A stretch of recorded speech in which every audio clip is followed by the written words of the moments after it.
I started working with corrugated cardboard because it was a really inexpensive material to use. But one of the problems with that material was that a lot of people had a hard time with it. The idea that I was a sculptor making things out of cardboard, it bothered people because you're not making something out of bronze, they're making it out of steel. So I really quickly tried to figure out, how do I craft the material so that people aren't thinking about that issue? That evolution went into finding better versions of cardboard. And so, one thing led to another, and I came across working with foam board. I had a bunch left over and I was looking at it. And I was like, this is really terrible material to work with, but it might be great for a lamp. I was using a VMRL emulator, which is a program that creates vectors in a computer. It was a very simple program, but I was using that emulator to make sketches for sculptures that I wanted to build. As I made this lamp and I saw it illuminate, I was like, I'm actually figuring out how to visualize that virtual world. It was difficult for me to figure out how exactly to make those worlds happen at any scale because I didn't have the knowledge. I figured out, well, I could actually build it into the surface of a gallery. I could transform the space so that people wouldn't really think of that they had entered an art space, but were entering another world. That virtual space ended up becoming something that I continued to return to in one way or another. I started working with a CNC robot cutter, and I could cut out cardstock and make small objects that were three-dimensional. I could make something in a virtual world, unfold it, and then have a template cut so that I could make a three-dimensional object. I've been trying to find an opportunity where I could do that. This is that opportunity.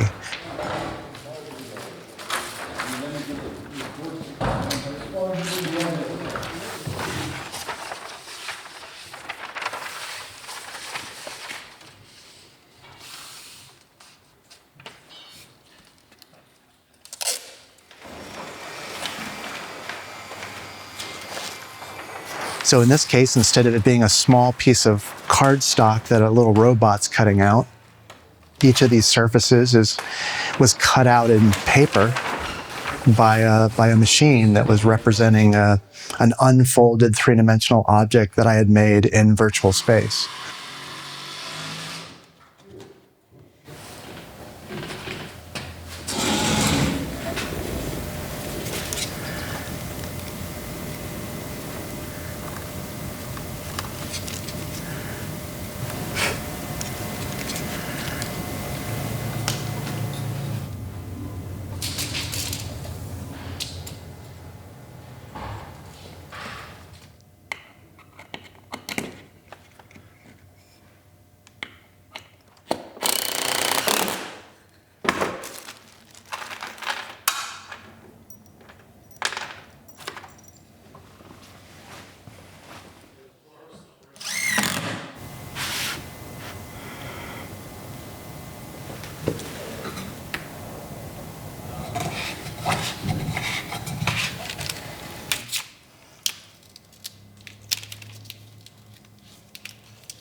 The design of the light was not something that was predetermined. It was something that I figured out while I was here, looking at it at night and trying different sequences to see how the different lines of light would coalesce and change and create movement.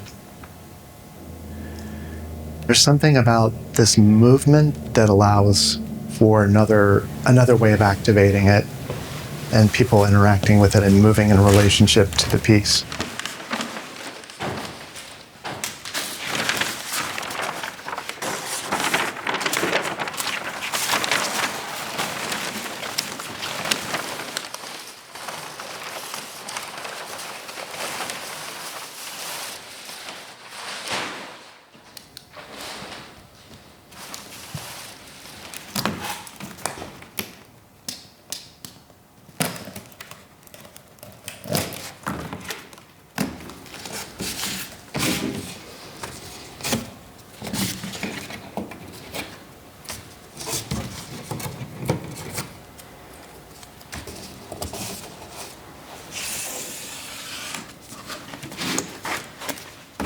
One of the things that initially inspired me as a young artist was a book called Engines of Creation by Eric K. Drexler. And it was written during the mid-'80s, and it was about nanotechnology and the potential for growing structures like a crystal.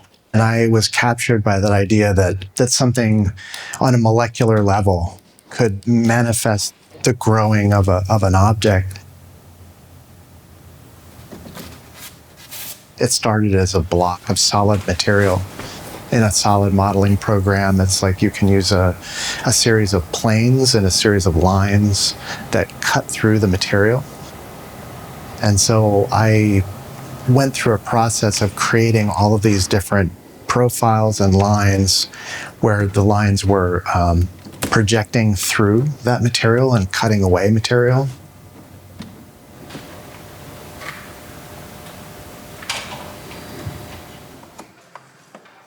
When I got to a specific profile or shape, I started thinking about it in terms of like thinking about musical instruments, thinking about it as though it was not unlike a horn or like a woodwind or something that was being played.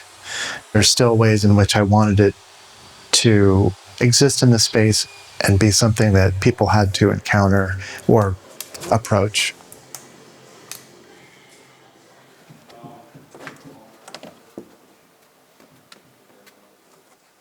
The object holds itself structurally because it's largely crystalline in nature.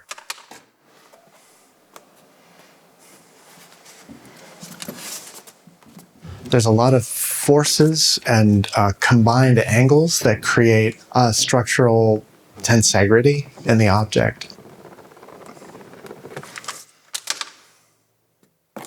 So almost like seeing a series of tree limbs bending over, and where the limbs combine, it's kind of like that, like a lattice work.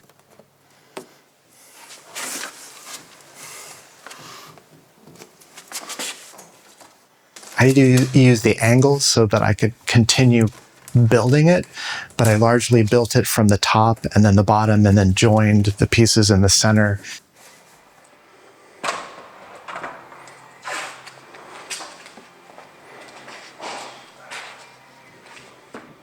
For its scale, it's actually incredibly light. And it's partly because of the structural material. I don't think that this object weighs 100 pounds.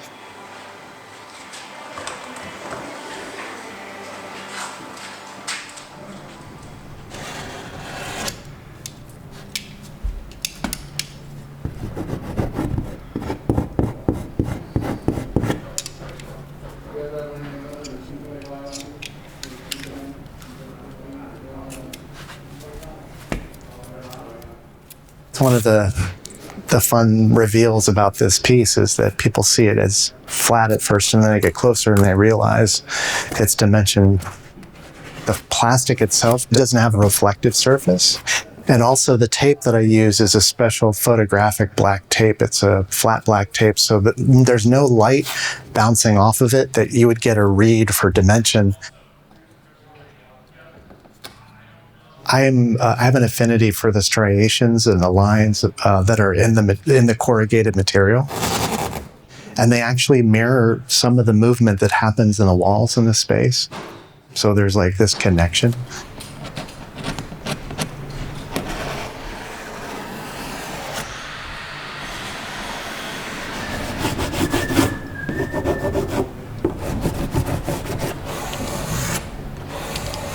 One of the things that was challenging about building this, the virtual object is made without gravity. That object is non-existent.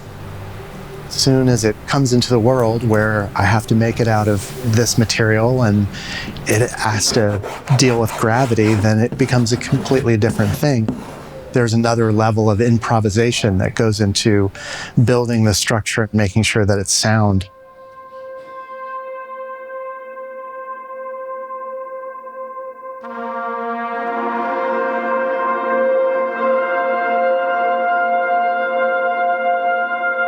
I had a virtual model of this space that I had built based on the measurements and the renderings, and so I imagined what this object would look like with the hope that it would look really good here. And I realized that there was opportunities for this work to evolve. It started as something very simple and very monumental and be something that people had to encounter or approach. This really does stand up to what I had hoped it would look like.